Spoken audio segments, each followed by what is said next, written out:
ओरे माझी, ओरे माझी, ओ मेरे माझी, मेरे साजन हैं उस पार, मैं मनमार हूँ इस पार। ओ मेरे माझी अब की बार ले चल पार, ले चल पार।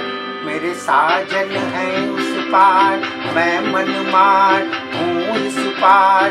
ओ मेरे माझी अब की बार ले चल पार, ले चल पार। मेरे साजन हैं उस पार।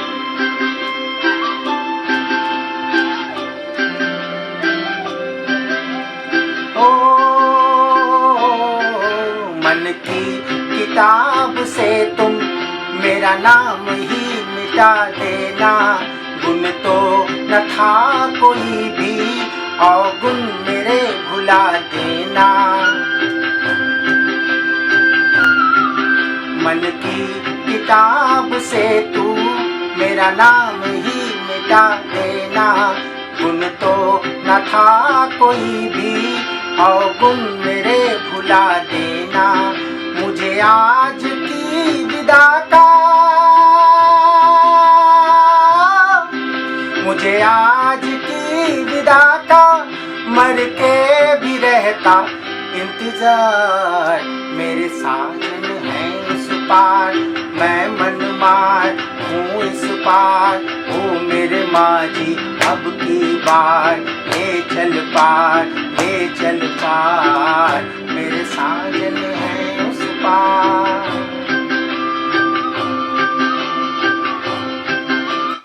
प्रणाम, मैं सुहाना सफर से निर्मलेंदु। आज रफ़ी साहब पर नहीं, आज गुनगुनाने का मन कर रहा है कुछ और। एच.डी. बर्मन पर बात करना चाहता हूँ, एच.डी. बर्मन साहब पर बात करना चाहता हूँ। क्यों मैं ऐसा कह रहा हूँ, ये इस एपिसोड को सुनने के बाद ही आपको पता चलेगा। रफ़ी साहब पर मेरी किताब अभी पूरी नहीं हो पाई है। खजाना है जी। एक गीत ढूंढता हूँ तो दूसरा मिल जाता है, दूसरा दिन ढूंढता हूँ तो तीसरा मिल जाता है। अनंत गीत हैं, अनंत किस्से हैं। तो आपने मेरा गुनगुनाना सुन ही लिया। थोड़ा बहुत गा लेता हूँ, इसलिए हिम्मत करके गा रहा हूँ। तो मेरे साजन है उस पार, यस, मेरे साजन है उस पार। गीत को मैं आध्यात्मिक रचना कहना चाहूँगा। एक गाना जो दिल बहलाता है, जुनून और जज्बे के साथ बनाया गया। नूतन जी ने अभिनय किया, बल्कि जीवन के एक मार्मिक क्षण जिया। गीत के दौरान खूब जिया और खूब जिया। अशोक कुमार साहब उनके स्वाभाविक रूप में थे। शैलेंद्र ने उत्तम गीत लिखे, एक हृदय स्पर्शी गीत, मन को उद्वेलित करने वाला एक गीत। इतना अच्छा गीत है कि इसके बारे में कुछ भी कहने के लिए मेरे पास शब्द नहीं है। पश्चाताप की तरफ को शैलेंद्र जी ने जितनी सुंदरता से लिखकर व्यक्त किया है, वो अद्भुत और अविस्मरणीय है। हर एक शब्द शहद से डुबो कर निकाला गया और मीठी आवाज, वाह वाह, मजा आ गया। अति सुंदर चित्रण, अति सुंदर गीत और अति सुंदर संगीत और बोल, क्या कहने। बाकी रही अभिनय की बात, तो फिल्म आप देखेंगे तो आपको पता चलेगा। जिन्होंने नहीं देखा उन्हें यह फिल्म देखना चाहिए। सच तो यही है कि संगीत के पितामह सचिन दा ने अपने संगीत और गायकी से इस गीत को सदा के लिए अमर कर दिया। नमन करता हूँ इस अमर रचना को। सचिन दादा को अगर भीष्म पितामह कहा जाए हिंदी फिल्म संगीत के जगत में, तो शायद गलत नहीं होगा। आवाज ऐसी कि हर एक गीत कलेजा चीर देता है। एक सुंदर संगीत, महान गीत और सचिन दा की अद्भुत आवाज, दिल और आत्मा को छूने वाली भावनाओं से भरा एक गीत। कितने ही high hip hop, hurray hurray आदि गीत आए और गए, लेकिन ये आज भी जीवित है। ये गीत आज भी जीवित है, जो कि थोड़े समय के लिए चार्ट बॉक्स में आते हैं। आजकल के गीत और 5 दिन में 10 दिन में वो गीत लुप्त हो जाते हैं। फिर दूसरा एक उससे भारी भरकम गीत आते हैं और लुढ़क जाते हैं। दरअसल ये फिल्म रेवोल्यूशनरी पुरुषों की कहानी पर आधारित थी जो पोस्ट मास्टर की एक बेटी के प्यार में पड़ गई थी। फिल्म की कहानी बिहार की और मुख्य रूप से मुजफ्फरपुर और पटना के आसपास इस गीत का क्लाइमैक्स रचा गया था। गंगा नदी को पार करना है। हालांकि इस फिल्म की ज़्यादातर शूटिंग मोहन स्टूडियो में ही हुई थी। संपूर्ण ग्रामीण पृष्ठभूमि की शूटिंग बिहार के साहेबगंज अब झारखंड में शूटिंग हुई थी। विमल राय की इच्छा थी कि इस दुर्लभ स्थान को चुना जाए क्योंकि वे एक बार इसी जगह से जब गुजर रहे थे तो वे गंगा नदी के सुंदर परिदृश्य को देखकर अति मोहित हो गए। उन्होंने स्वयं से एक वादा किया। हाँ, स्वयं से एक वादा की कि एक दिन यहाँ मैं अपने किसी गीत की शूटिंग करूँगा। तो उनकी ये इच्छा पूरी हुई। ये बात मुझे एस डी बर्मन साहब ने खुद बताई थी। एक जरूरी बात, अभिनेत्री नूतन फिल्म की शूटिंग के दौरान गर्भवती थी। मोहनस बहल उनके गर्भ में पल रहा था, इसलिए वह नहीं चाहती थी कि वह बिहार जाकर शूट करे। लेकिन उनके पति कैप्टन रजनीश बहल यानी मोइनीश बहल के पिता उन्हें फिल्म करने के लिए आखिरकार मना ही लिया। नूतन को फिल्म में कास्ट करने के लिए अशोक कुमार और धर्मेंद्र ने विमल राय से सिफारिश की थी कि इससे उत्तम कोई अभिनेत्री हो ही नहीं सकती उस किरदार के लिए। अब देखिए पर्दे के पीछे क्या होता है। देखिए 63 में बनी यह फिल्म जिसका निर्माण और निर्देशन विमल राय ने किया था।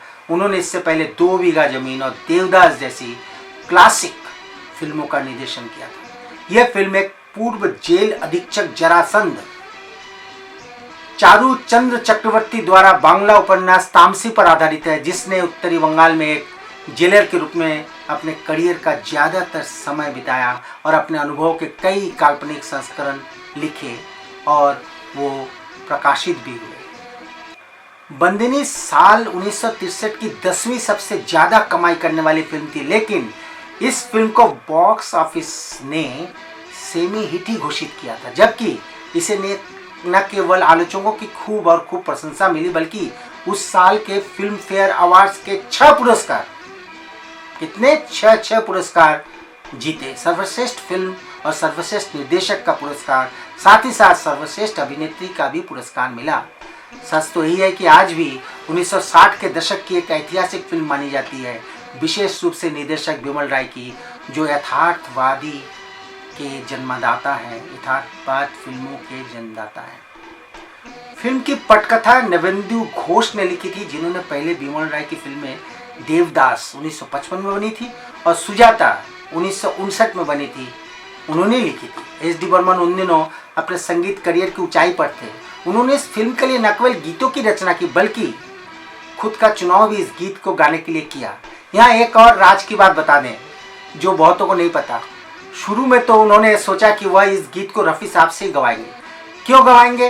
क्योंकि सभी जानते हैं फिल्म इंडस्ट्री में कि रफ़ी साहब को संगीत निर्देशक दादाजी बहुत चाहते थे, दिल से चाहते थे, पसंद करते थे और इसीलिए उन्होंने रफ़ी साहब से बात भी की।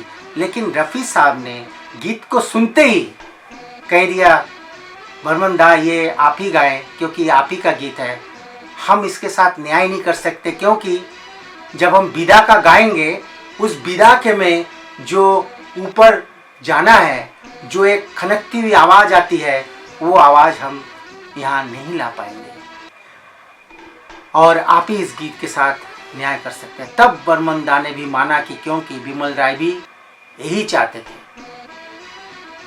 बर्मन दा को ही इस गीत को गाना चाहिए। फिल्म में लता द्वारा मोरा गोरा अंग ले ले मोहे शाम रंग दे दे और मुकेश द्वारा गुनगुनाया गया गीत ओ जाने वाले हो सके तो लौट के आना। फिल्म में कमल बोस द्वारा शानदार ढंग से ब्लैक एंड व्हाइट फोटो खिंचवाए गए हैं।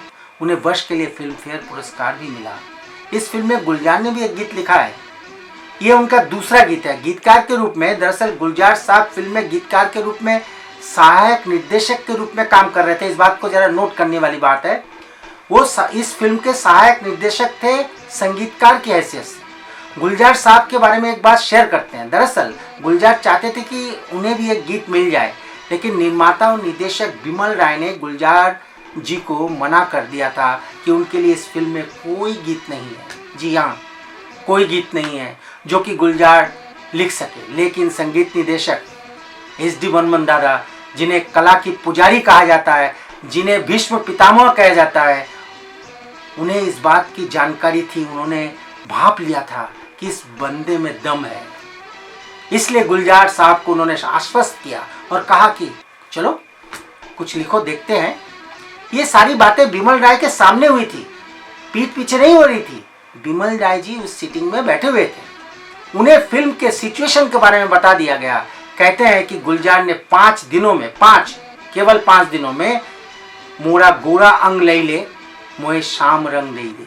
मतलब आप गाने को सुनेंगे 2 लाइन तो आपको समझ में आएगा। मोरा गोरा अंग लई ले मोहे शाम रंग दई दे। मतलब अद्भुत गाना है। ये गाना सुनेंगे तो आपको लगेगा गीत लिख दिया। जुनून और जज्बा देखकर यूनिट के सभी लोग चौंक गए थे। बाकी सभी गीत शैलेंद्र ने लिखे हैं और हमारे दादा ने उस पर अपनी पूरी जिंदगी की निचोड़ उड़ेल दी। ओ माझी रे, ओ माझी रे, ओ माझी रे। आज बस इतना ही। मैं आगे एक और एपिसोड लेकर आ रहा हूँ। फिर हम रफ़ी साहब पर गुनगुनाएंगे।